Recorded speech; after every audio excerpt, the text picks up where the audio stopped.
Bueno, dale. Ah, tenemos que hacer la entradita. Oh, la entradita, claro. Oh, no sé qué decir. No tengo ni idea qué decir, loco. Terminé el guión en el auto hoy viniendo de gira. No sé. No sé cuántos chistes tengo hoy, la verdad. Te digo, escribiéndolo a mí se me hizo un nudito acá. Pero vamos a darlo todo. No, porque lo que pasa es que hay un montón de... Pará, ahí te explico. Pará, ¿qué entradita querés? ¿Qué querés? ¿Matarme con rusa? Dejá de echar el pilón. Se irrita. Se le soltó la cadena. Suelta la cadena. El que no quiere a su patria no quiere a su madre, dice la canción, y así nos han enseñado desde chicos, en las escuelas, en las casas, en los clubes, en todas partes. La patria es algo querido, es algo que se defiende, es algo que hay que proteger. Y lo tenemos que hacer todos los días, en los goles, en la escuela, en la calle, en las leyes, en las esquinas. No es solamente un conjunto de ideas, son cosas reales. Hay gente que hizo posible lo imposible para que seamos lo que somos hoy. Hay gente que puso el cuero, hay que ser digno de eso, hay que merecerlo. 7 ancianos en vetustos uniformes militares se presentan en su cabalgadura y en formación para escoltar a su compañero de armas hasta su última morada. Algunos imaginan que serán esos ancianos, esos uniformes viejos. Algunos porteños cajetilla que conocen un poco más del cuento lo miran así como una cosa con desdén, digamos, una especie de melodrama demagógico innecesario. ¿Qué tiene que ver? Muchos no entienden ni qué son. Otros dicen que ni lo vieron, ni le prestaron atención. Otros dicen que jamás estuvieron ahí. 7 ancianos en vetustos uniformes militares se presentan en su cabalgadura y en formación. El avance del progreso es implacable. Se ve no tan lejos que allá viene un siglo nuevo, el siglo XX. Más tarde que temprano va a estar acá. Y se avisora que el progreso de estos fines del siglo XIX será cada vez más grande. Esos viejos vienen de la otra punta. Vienen del inicio de un salvaje siglo XIX, que no tenía ni ferrocarriles, ni luz de gas, ni barcos a vapor. Un siglo que todavía no terminó, pero que ya cambió tanto que parece que su inicio fue hace una eternidad. Escuchen. Allá por 1812 al teniente coronel José de San Martín, recién venido de España, le dan la comandancia del regimiento de granaderos a caballo. Un regimiento nuevo que va a formar él mismo para llevar adelante la guerra contra el Imperio Español. Resulta que el guaso viene desde España, tiene un legajo indiscutible, una experiencia notable, su capacidad de liderazgo está demostrada, su valor en batalla ni hablar. La desconfianza de algunos porteños tuvo menos peso que la capacidad que demuestra. Es por lejos el que más formación militar tiene para llevar adelante la empresa esta que hay que llevar. Bueno, te felicito. El término granadero se utilizaba para aquellos que llevaban granadas, que las tenía que disparar o lanzarla con ondas, y era un cuerpo como de fuerzas especiales, un cuerpo de élite porque manipulaba explosivos. Después los granaderos dejaron de ser solamente los que manejaban las granadas y se empezó a utilizar ese nombre como para cuerpos de élite, cuerpos de fuerzas especiales, preparados más y en funciones más específicas que la tropa regular. San Martín sabe muy bien que lo que no le va a faltar de este lado del mundo son buenos jinetes, buenos caballos y cojones. Corta la bocha. Y sabe además que para enfrentar a la infantería española necesita un cuerpo de caballería preparado como los mejores del mundo. Porque esa infantería no es chiste. Él sabe dónde hacerle daño, la conoce de memoria, fue parte de ello hasta ayer mismo. No solo eso, fue parte destacada de su caballería. Fue ascendido a capitán de caballería en la batalla de Arjonilla, después de liderar una carga de caballería contra el ejército francés. Combatió en la batalla de Bailén, 9 horas.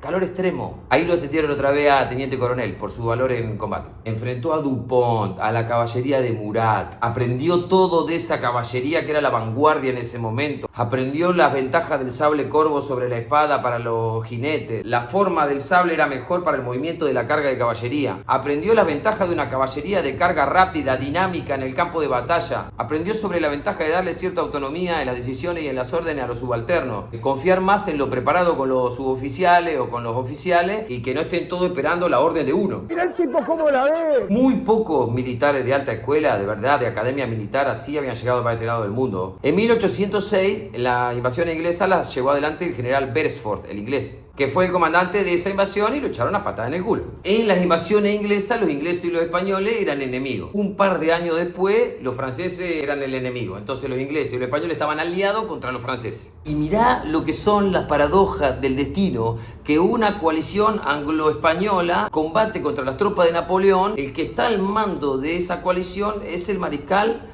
William Carr Beresford. Y uno de los mejores oficiales españoles que tenía bajo su mando directo era José de San Martín.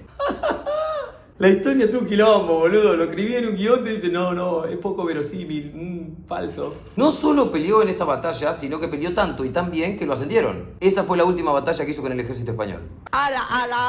Esa clase de oficiales superiores, de guerreros, de alta escuela, de super elite, eran un círculo muy reducido en Europa. No jugaba cualquiera en esa liga. Hoy podían ser aliados, mañana enemigos, porque esas decisiones no podían tomarlas, pero profesionales de ese nivel no había tanto. Beresford sabía quién era San Martín, Dupont sabía quién era San Martín, Murat sabía quién era San Martín. Eso a lo que acá se le conocía la cara por la figurita del álbum, San Martín lo tenía todo en WhatsApp, ¿me entendés?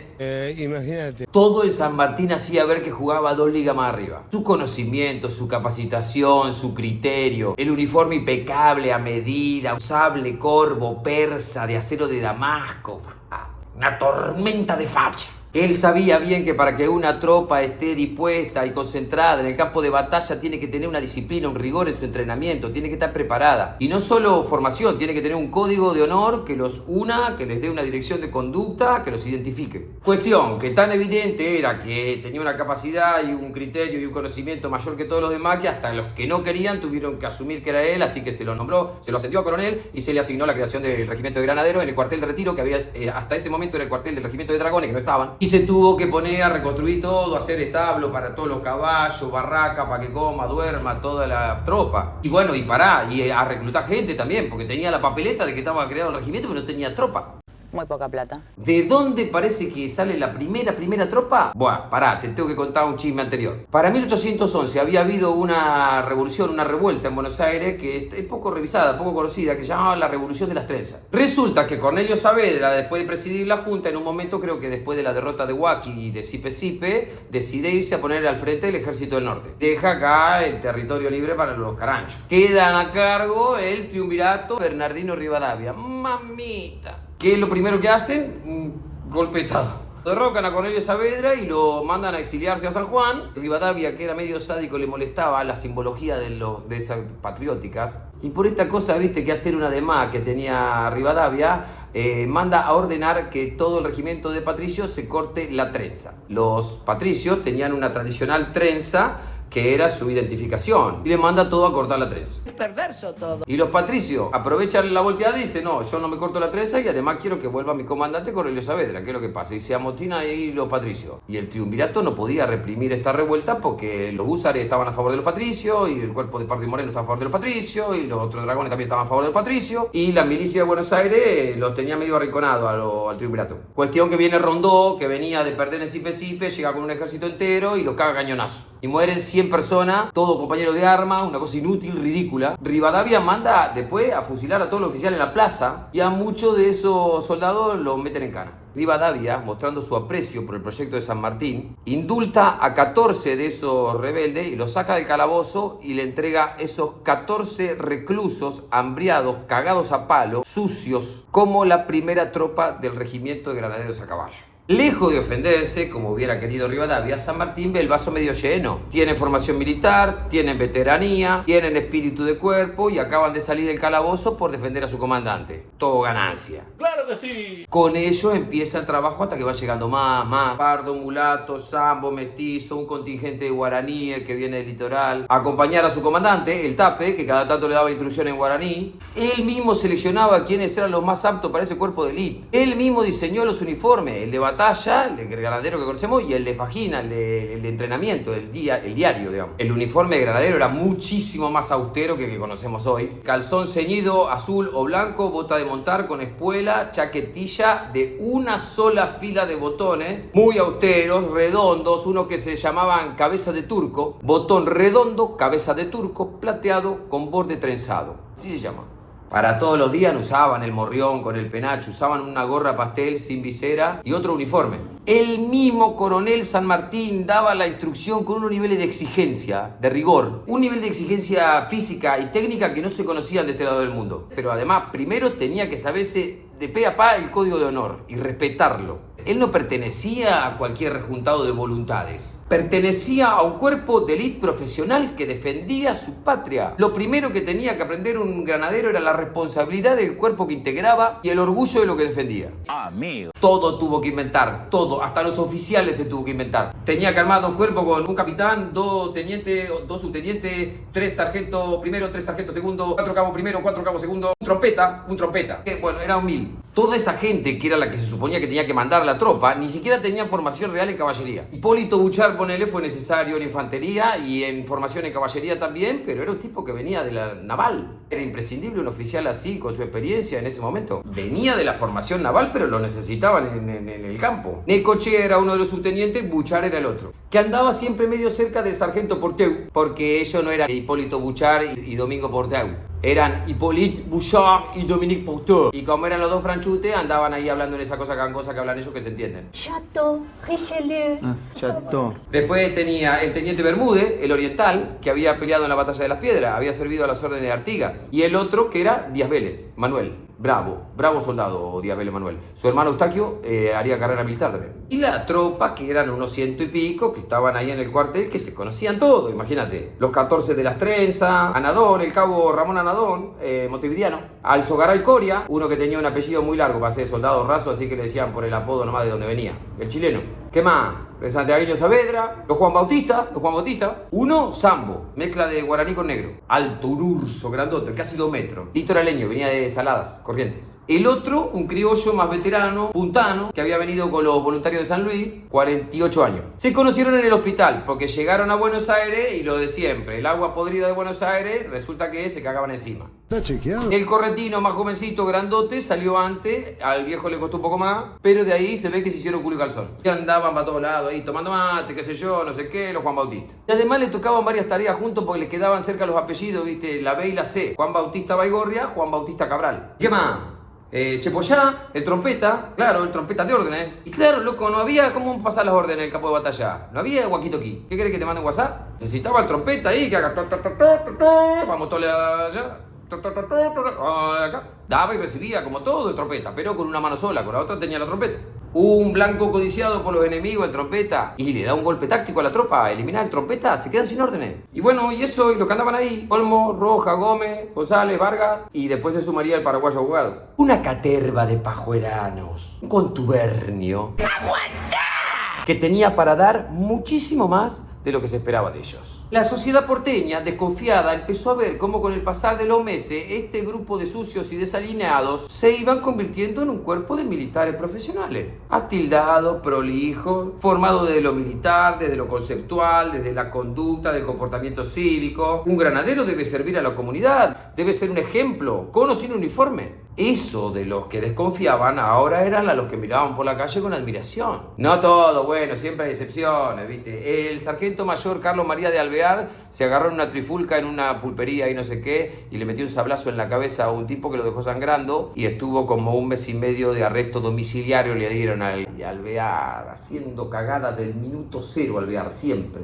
Ahí lo tenés al pelotudo. Cuestión que Chepollá, el trompeta de órdenes, temprano marcaba la diana y arriba y a laburar todo el día con un dedo en el tuje. Con rigor, pero nunca con maltrato ni crueldad, siempre valorando los avances de la tropa. San Martín sabía muy bien, de tantos años en el frente, que la crueldad a la tropa le derrumba la moral. Orgullo sentían los granaderos de salir a la calle con ese uniforme, viste, y mostrar esa estirpe de soldado moderno, de excelencia. Cada uno de esos marrones aparrastrosos agradecía la dignidad que San Martín les daba y a la vez en cada uno de ellos se veía que San Martín sabía lo que hacía. El que sabe, sabe. Menos de un año tardaron en salir hacia la primera acción, salen de retiro, se dirigen hacia Santa Fe, a paso ágil, 5 días están en Santa Fe, 2 de febrero están en Santa Fe. Ese mismo 2 de febrero, un tal Félix Bogado, lanchero, 35 años, paraguayo, recorría la zona vigilando a ver si venían españoles, a saquear los pueblos, porque hacían eso habitualmente. Se los cruzan los españoles, los secuestran para que no avise que venían y que estaban llegando justamente a llevarse los recursos de San Lorenzo. El 3 de febrero, alrededor de las 5:30 de la madrugada, la tropa española desembarca no frente al convento como pensaban, sino un poquito más allá, más cerca del pueblo. Una vez desembarcados, reciben por asalto la carga de caballería de dos posiciones distintas, como una especie de ataque de pinzas, una liderada por el entonces teniente Bermúdez y la otra liderada por el coronel San Martín, que va al frente de la carga de caballería. Los oficiales al mando no suelen ir enfrente de la carga de caballería, sí, carne de cañón, porque es más relevante su posición estratégica, su conocimiento es más relevante. Imagínate que ahí moría San Martín, se pudre toda el cruce de los Andes, todo. Un quilombo. Pero era necesario que en esta oportunidad fuera para darle valor a su tropa, para dar el ejemplo y además también para que la dirigencia de Buenos Aires viera que se ponía la camiseta, que salía al frente de las balas, no. Porque tenían todavía esta desconfianza de este viene de España, ¿qué onda? Sale San Martín delante de todos, se encarga de caballería de frente, unos 125 granaderos contra unos 250, 300 realistas. Claro, sale San Martín de frente con la mitad, con una columna de 75. Y del otro lado venía Bermúdez, pero como le desembarcaron corrido, a Bermúdez le llevó más tiempo dar la vuelta. Entonces quedaron 75 encarando de frente contra 250. ¡Salí de ahí, maravilla! Y la primera defensa de los españoles fue picantísima. Ahí es donde la metralla mata al caballo de San Martín y queda atrapado. Le queda una pierna debajo de 450 kilos de peso muerto. Hay que sacarlo de ahí urgente, hay que sacarlo. Baigorria lo ve, que venía cabalgando, se mete en el medio, levanta un español con la lanza, se lleva puesto a otro, da la vuelta, empieza a armar una defensa con otros granaderos que había ahí para poder cubrir a su coronel. Cabral, que viene de atrás, lo levanta. Cuando lo levanta, un español que le clava un bayonetazo así de largo acá atrás. El negro grandote se la aguanta, no se rinde, grita, sigue sacándolo. Gallego le mete otro bayonetazo más del otro lado así. No se rinde, lo saca, lo termina de sacar, cae, vienen los compañeros y lo eliminan al español. Se lo llevan al coronel, que ya se había sacado uno de encima, que le había tirado un sablazo, le había hecho una raya acá en la cara, estaba sangrando. Y cuando los españoles estaban con todo el fuego concentrado sobre el frente así, sintiendo que venían a ganar, entra Bermúdez con carga de caballería de costado y los parte al medio. Empujan con ferocidad, los parten, empiezan a huir así sin orden. Bermúdez y Díaz Vélez tenían que empujarlo hasta el río, lo van llevando. Hipólito Buchar elimina el portaestandarte y captura la bandera enemiga. Bermúdez recibe un disparo en la rodilla que lo tira del caballo y lo deja fuera de combate. Díaz Vélez los empuja hasta el borde del barranco, pero su caballo se tropieza, cae del barranco con su caballo y abajo le pegan 2 bayonetazos y un tiro en la cabeza y lo rescatan con vida a su compañero. Los españoles corren desordenados, se embarcan otra vez como pueden, huyen despavoridos. 15 minutos duró el combate. Esto no es solo el bautismo de fuego de los granaderos. Esto es un combate fundamental para el momento. A partir de ahí se detienen las incursiones españolas sobre los pueblos y las ciudades de la costa, donde iban a saquearlo, a llevarle el ganado, y se empieza a desabastecer Montevideo, que había sido nombrada capital del virreinato, y eso va a derivar en la caída de Montevideo. Se logró la victoria, la táctica fue implacable, el combate un éxito. Pero la guerra es la guerra. En el improvisado hospital del convento de San Carlos, sobre mesas de madera, yacen los heridos. El jefe médico de los granaderos a caballo del coronel San Martín y hombre de confianza, el doctor Cosme Argerich, lleno de sangre y sudor, trata de hacer lo posible por salvar esas vidas. Se fue el chileno, el santiagueño Saavedra, el cabo Anadón, el montevideano, Silva, Márquez, Soriano, como 14. Al teniente Bermúdez hubo que amputarle una pierna. Es probable que eso se infecte, tal vez no dure tanto. Vélez respira, pero tiene un tiro en la cabeza y 2 heridas profundas de bayoneta. No va a durar. En un rincón de ese convento, ahora retumbando y con olor a sangre, ¿alguien imaginó alguna vez al teniente Buchar levantando una petaca de ginebra y diciendo algo en francés inentendible frente al cuerpo del sargento Porteu, que dejó la vida esa mañana? Del otro lado del convento, a los gritos pelados, el negro Cabral putea al aire mientras 4 tratan de tenerlo quieto, arriba de la mesa, llena de sangre. San Martín entra al lugar, Argerich lo mira, menea la cabeza, tiene 2 heridas profundas de bayoneta, tiene órganos comprometidos, está sangrando por dentro, no hay mucho por hacer. Pierde sangre, está agotado, le han dado algunos opioides empieza a tranquilizarse. Algunos dicen que no dijo ninguna frase, que un sambo correntino no se expresaba de formas tan literarias. Otros dicen que sí dijo, pero a su modo, jadeando entre el sudor y la sangre. Dicen que lo miró a su coronel que se le había acercado y le dijo en guaraní, algo así como: si me muero contento, che coronel. Los echamos a patada en el culo a sus maturrangos de mierda. O algo por el estilo.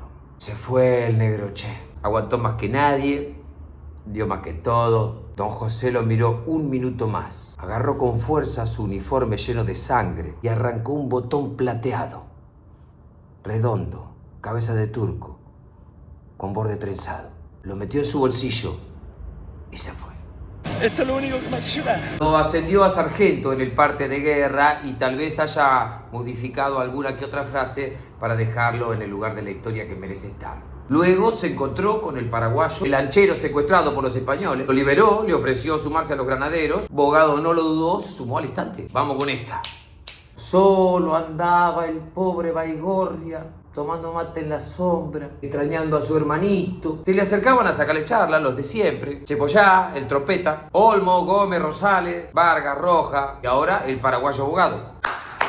No hay tiempo para duelos, esto es la guerra. A Buenos Aires otra vez. Está bien, pero por otro lado está mal, ¿viste? Pero está bien. Allá se van a sumar más tropas, va a caer el salteño este de barba, un tal Güemes, que parece que le cae muy bien al coronel y que se llevan bien, que lo ascendió incluso, que está muy interesado en unas tácticas que dice que puede aplicar allá en el norte. Después irán los granaderos ya con San Martín como general a sumarse como cuerpo parte del ejército del norte, Ciudadela de Tucumán, resistencia de Güemes, guerra de recursos, Cuyo, declara la independencia ya mismo, formación del ejército de los Andes, intento de golpe de estado de provinciales, intento de destituciones de Buenos Aires, intento de golpe de estado en el cuartel como general. No termino más. No puede contar con la ayuda de la acción conjunta que pretendía hacer con Chile porque Chile acaba de caer. Reconversión de la economía de una provincia porque si fuera poco ser el general en jefe de esta epopeya, en el medio el chabón fue gobernador de Mendoza, la región de Cuyo. Tuvo que comenzar la reconversión de esa provincia y dejar de ser una provincia que exclusivamente exporte ganado a Chile para empezar a desarrollar vitivinicultura, para armar canales de irrigación, para hacer obra pública, para abrir escuela, biblioteca, hacer crecer la economía, olivos, desarrollos mineros. Tenía que dar opciones de empleo además de reclutar gente. Tenía que dar opciones de rentabilidad a un montón de hacendado a lo que no lo podía fajar, porque tenía que financiar una locura que la financió Cuyo.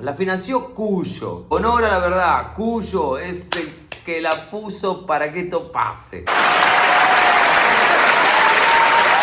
Y es necesario que pongan todo en función de esto porque enfrente de su plan hay un muro natural infranqueable y frente al cual todos los pronósticos dicen que lo que él se propone es imposible. Solamente podía llevar adelante una cosa así la persona correcta en el momento justo, en el lugar indicado. La capacitación de todo esto, el tutorial para cruzar los Andes, San Martín lo recibió en otra cadena montañosa, en los Pirineos. Cuando tenía como 16 años, una de las primeras misiones que le asignan es incorporarse a una tropa que tenía que cruzar esa cadena montañosa, los Pirineos, que son los que están entre España y Francia. Y ahí, cuando es más pregnante la imagen, cuando la experiencia es más vívida, ahí a los 16, ahí el joven José aprendió todo lo que hay que hacer y lo que no hay que hacer en un cruce de montaña.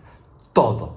Más o menos. ¿Qué municiones llevar y qué municiones no? ¿Qué provisiones llevar y qué provisiones no? ¿Cómo llevarla de modo eficiente y cómo no llevarla porque no funciona? Implementó como pequeño refugio de aprovisionamiento allá arriba en el medio de la cordillera para saber que había algunas postas a donde podían aprovisionarse de algo. Hubo gente estratégica para hacer esto, militares o civiles. Mucho de este plan lo armó con Argerich, con Cosme Argerich, su médico cirujano. Hizo que todo tenga la vacuna de viruela, que todos lleven ajos y cebolla para el mal de altura. ¿Qué temperatura tenía que resistir los cuerpos? ¿Qué abrigo había que llevar? ¿Cuánto? Acompañado siempre además por otro fundamental, Fray Luis Beltrán, que armó en Mendoza una fábrica con 500 obreros, fragua, forja, fundición, hacía de las armas hasta la pólvora. Hacer raciones de charquicán deshidratado para comerlo echándole solamente agua caliente. No llevar carruajes y carretas porque se traba, lo tenés que abandonar, llevar todo en mulas. Calcular el doble de mulas porque la mitad se te van a caer en el camino. Salió con 10.000 mulas, llegó con 5.000.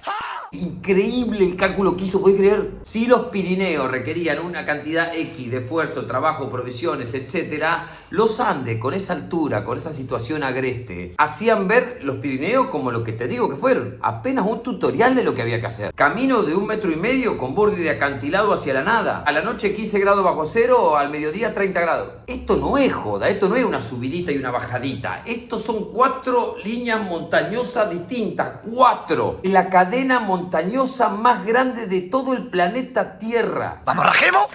Una columna vertebral natural que cruza todo el continente desde Tierra del Fuego hasta Canadá y que debe ser cruzada por su parte más alta, donde hay caminos de 1 metro a 6.000 metros de altura. Solamente las partes más altas del Himalaya son más altas que eso. Y no hay nada más alto en el mundo. Y no tiene que cruzar un médico, 3 mulas, 2 señoras y un cura. Tiene que cruzar una fuerza de invasión de 5.000 personas con 1.500 caballos y fuerza de artillería. ¡Me vuelvo loco este tipo! ¿Qué le pasaba en la cabeza? Otro detallito, que se ve que este muchachito de 16 años allá en los Pirineos aprendió bien claro y a los tiros. No baje toda la columna del ejército junta, entera, por los mismos pasadizos de 2 metros para que te embosquen cada 50 centímetros. Y después bajar todo junto por el mismo lugar que venía anunciando de hace 15.000 kilómetros que va a bajar por ahí para que te esperen de frente. Y pierda toda la sorpresa. ¡La criatura estúpida! No lo baje todo junto, será de Dios. Entonces lo primero que hay que hacer es un artesanal trabajo de inteligencia para ir contando de manera chiquitita, mesurada, verosímil, en todos los puntos de bajada para que todos crean que van a bajar por ahí. Desorientar al enemigo, distribuirle la fuerza y bajar por 6 pasos diferentes, mandando las 2 columnas principales por los pasos más altos y peligrosos donde se supone que no van a ir. Reagruparse con una velocidad asombrosa para estar mucho más nucleado y evitar que el enemigo se reagrupe rápidamente y mandarse a Maipú, ¡pa! Cachetazo fuerte. Un crack, ¿me entendés? Pero un crack nivel Dios. En la prestigiosa Academia Militar de West Point, en Estados Unidos, estudian a Napoleón y a San Martín a la par. Nadie hizo una cosa así. Ni Napoleón, ni Aníbal Barca con los elefantes cartagineses. Nadie hizo eso. Que esté tan bien logrado, tan organizado y que salga tan bien. Porque se puede intentar y que salga como el culo, pero que lograrlo. Por eso me causan gracias a gente que dice, no, ese plan que se le ocurrió a San Martín ya lo habían pensado los ingleses. No se puede ser más idiota, perdóneme. ¿Y qué? Yo puedo decir acá, sí, hay que ir a la luna, después hay que ir, y que te salga bien. Y en medio de todo eso los granaderos, por supuesto, que no eran todo el ejército de los Andes. Pertenecían al ejército de los Andes, eran la guardia personal del general. Existe incluso la leyenda de los 60 granaderos, que eran los que cruzaron los Andes con él, cambiando de posta en posta para llevar la camilla cuando él estaba doblándose de dolor. En una camilla no podía cabalgar, no podía estar de pie. Los granaderos siempre al lado de San Martín. Y además era una fuerza demoledora, ¿viste? Experimentada, fuerzas especiales, más formado, mejor entrenado. Militares europeos que la vieran de un bando o del otro dicen que no había nada como eso más que la caballería de Murat, la de Napoleón. Tiene que cerrar el estadio. Los genios hacen eso. Los que responden en momentos difíciles, los que respondieron cuando San Martín los manda, porque se mandó ante O'Higgins, porque fue más a buscar la venganza que la victoria, y lo rodearon un poco y lo dejó retrasado a Soler. El sistema de pinzas se le descuajeringó y tuvieron que ir los granaderos a pegarle apoyo acá porque lo estaban rodeando. Los que siguieron toda la campaña, los que lo acompañaron al general hasta Perú, Lima, independencia del Perú, entrevista de Guayaquil, y después quedarán a las órdenes de Bolívar y seguirán combatiendo. Terminarán allá en la Gran Colombia, cerca del Caribe, la campaña libertadora y emancipadora de Latinoamérica. Sipe, San Lorenzo, Chacabuco, Maipú, Cancha Rayada, Riobamba, Pichincha, Junín, Ayacucho, por nombrar la más conocida. Más de 110 batallas en el cuero en Argentina, Chile, Perú, Bolivia, Ecuador y Colombia. Esa tropa sirvió por última vez a la Patria Grande en Ayacucho en 1824 y luego emprendió su regreso. Desde la Gran Colombia hasta Buenos Aires. Una epopeya mucho menos significativa, mucho menos vista en los manuales de historia, pero igual, en términos de hacerla, tan grande tal vez como cualquiera de las otras, aunque muchísimo más anónima. Si sale alguien en el diario que hizo todo ese camino, salía a felicitarlo solamente por haberlo hecho, sin guerra ni nada. Primero volver desde la cercanía del Caribe, embarcarse en el Perú, arribar a Valparaíso, donde no son reconocidos, reclaman pagos que nadie les paga, quedan varados, sin asistencia, literalmente abandonados a su suerte. Me quiero ir a mi casa. Un hacendado mendocino pagará de su bolsillo el dinero de una expedición de 23 carretas que lo traiga de vuelta cruzando los 4 cordones montañosos otra vez hasta Mendoza para llegar los últimos allá por enero de 1826 a Mendoza y comenzar de ahí la odisea de ir otra vez cruzando del Océano Pacífico hasta el Océano Atlántico, todo el continente para llegar otra vez al cuartel de retiro en Buenos Aires. De los 1000 granaderos que supieron ser, solo quedan 78. De los 78 hay 7 que estuvieron ahí los 14 años que llevó toda la campaña. El trompeta Chepollá, Olmos, Gómez, Rosales, Vargas, Rojas y el paraguayo Bogado. Aprendételo de memoria. Como el equipo campeón de tu camiseta. Aprendételo para siempre. 14 años de servicio al lado del general. ¿No sabés qué tatuarte? Tatuate el trompeta Chepollá, Olmo, Gómez, Rosales, Vargas, Rojas y el paraguayo Bogado. ¡Viva patria! ¡Viva! El paraguayo Bogado que resultó ser un gran soldado. Han tenido un montón de ascensos, todo por mérito en batalla. Ahora es coronel y lidera, mirá qué orgullo, el regreso de aquellos guerreros. Y pará, no solo ellos los más veteranos, todos son veteranos, pero muy veteranos. El que menos tiene 5 años de servicio. En guerra, no en instrucción, en guerra. Pensá que en tantos años hubo relevo, cambio en el medio, lógicamente. Ponele, Eustaquio Frías se incorpora como granadero en 1818. Claro, cuando él llega en 1818... ¿Tú sabes lo que era la barraca que entrara Juan Bautista Baigorria? Entraba a Baigorria y era granadero igual que vos, pero no era granadero igual que vos, ¿me entendés? Pasaba a Baigorria y decía, mamita, este era el amigo de Cabral, este estuvo en Cipecipe, estuvo en Chacabuco, en Maipú, estuvo en todos lados, ¿entendés? Un tipo al que San Martín lo llamaba por el nombre, ¿me entendés? O sea, un tipo que era guardia personal del general ya en ese momento. Claro, cuando entra Fría, ya le están dando la baja a Baigorria, viste, ya sirvió como 7 años, váyase a su casa Baigorria, gracias por todo, por favor, ¿cuánto quiere dar? Váyase a sembrar lechuga, lo merece. Y tenía que tener una formación que los últimos que se formaron allá, que salieron en Perú, Arrieta y toda esa camada, que ya para el 26 tenía como 5 o 6 años de experiencia. Miles de kilómetros los separan del viejo cuartel de retiro. Una epopeya más que tendrán que cumplir. Dicen que allá por fines de noviembre de 1826 regresan a Buenos Aires los 78 granaderos que quedan, recibidos por nadie y con homenaje ninguno.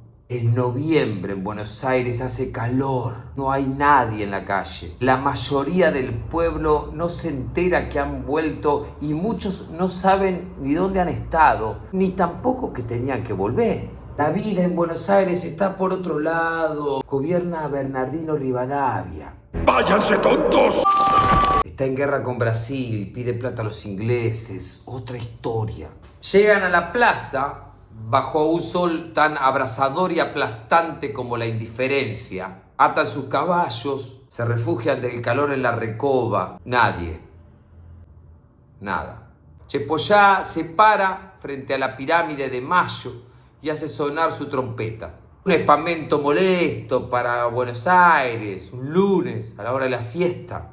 Sin mucho más que hacer, el coronel Bogado da orden de tomar montura otra vez, formación y dirigirse al cuartel de retiro. Los granaderos dejan la plaza vacía, totalmente desierta de afecto y de memoria. Una columna en la Gaceta de Buenos Aires los menciona como 10 días después. Poco queda de aquel regimiento que nació contra la voluntad de Rivadavia y a pesar de la inoperancia de Alvear, ese insigne batallón sería disuelto casi inmediatamente. Algunos de sus hombres, qué ironía cruel, serían destinados como custodia de Rivadavia o de Alvear. Otros serían dispersados en cuarteles como tropa regular, ocultados en el anonimato, que no se noten, dispersados. Convertidos en lo que siempre fueron al final, el soldado desconocido. Muchos años pasarían hasta que vuelvan al país los restos del gran general. Para ese entonces ninguno de los 7 históricos ya estaba vivo. Pero sí varios de sus compañeros, que conocieron a aquellos históricos, que tal vez no hicieron los 14 años, pero hicieron 7, 8, 6, 12. Veteranos de verdad, gente que supieron cómo fue, gente que estuvo ahí. Que saben lo que significa esta vuelta. No por una idea, por una entelequia, por una teoría. Porque les pasó en el cuerpo. 7 ancianos en vetustos uniformes se presentaron en sus cabalgaduras. No quisieron dar nombres. No estaban ahí para figurar ellos. Eran todos los que no estaban, pero estaban. Prefirieron seguir siendo los desconocidos, orgullosos de serlo. Orgullosos de ser lo mismo que todos los que no podían estar ahí, pero estaban en ellos. Cada cosa que pasó, que ahora es un párrafo en un libro, fue un pedazo de verdad en sus vidas. La gente se agolpa, se reúne para ver, quiere saber qué está pasando. Tiene actos, la circunstancia, tiene oratorias, discursos, relatos, curiosidades, biografías contadas al aire. Van y vienen las filigranas de toda esta ceremonia. Mientras los viejos en su cabalgadura y en su formación miran al horizonte, al vacío, como si no estuvieran dándose cuenta de lo que pasa, tal vez un poco oídos, ¿no? Mientras los oradores frente a la multitud relatan particularidades de la ida del gran comandante en su ocaso allá en Boulogne-sur-Mer, cuentan entre tantas cosas para rellenar el tiempo que al irse don José, la servidumbre, revisó los bolsillos para sacar sus efectos personales. Un pañuelo, un reloj. Resultó curioso escuchar al pasar que en el bolsillo interno de su saco, del lado del corazón, guardaba un viejo botón redondo de uniforme, plateado, tipo cabeza de turco, con borde trenzado. 7 ancianos en vetustos uniformes militares lloran por un botón. El público no termina de entender. Ellos sí, ellos entendieron todo. 7 ancianos custodiarán toda la noche la capilla ardiente de su general y al amanecer montarán su caballo, se irán y no se volverá a saber de ellos. Yo no sé si esta historia es verdad o no. Lo que sí sé es que de aquel momento 7 granaderos, ni 8, ni 12, ni 5, 7 granaderos custodian todos los días la tumba del gran general. ¡A lo que voy! El que no quiera a su patria, no quiera a su madre, dice la canción. Y así nos han enseñado de chico, desde la escuela, desde la casa. La patria se quiere, se protege, se cuida, no se entrega, no se regala a la patria. Se la defiende en los goles, en las escuelas, en las calles, en las esquinas, en las leyes. No es joda eso. Hay gente que puso el cuero porque seamos lo que somos. Hay que ser digno de eso. Hay que merecerlo. Te la dejo. Ahora me voy porque se me enfría el charquicán. Cualquier cosita me manda un chasqui que te reenvíe una esquela a la brevedad. Y si no te llega, espera la señal de trompeta y a la carga nomás. Métele. ¡Se vemos!